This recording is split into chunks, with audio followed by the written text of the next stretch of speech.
UMengameli wezwe uCyril Ramaphosa uthi uHulumeni kumele abhukule ngemizamo yonke ukuxegisa umthelela ongemuhle odalwa wubhubhane lwesifo iCOVID-19 emnothweni wezwe.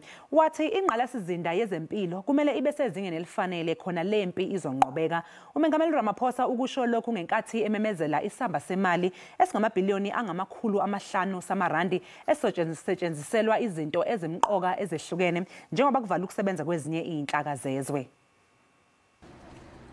Umnyango wezempilo nawo uzohlomula kule mali kanti uMengameli wezwe uchazile ukuthi lo mnyango uzoyisebenzisela ukwenzani le mali. We must provide for additional expenditure on personal protective equipment for health workers, community screening, an increase in testing capacity.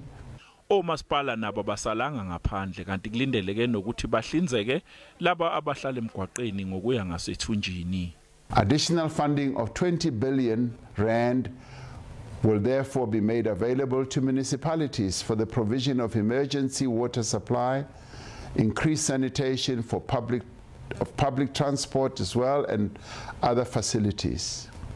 Le mali izolekelela kakhulu kwezenhlalo yabantu ngeyibonelelo kaHulumeni. A special COVID-19 social relief of distress grant of an amount of 350 rand a month for the next 6 months will be paid to individuals who are currently unemployed.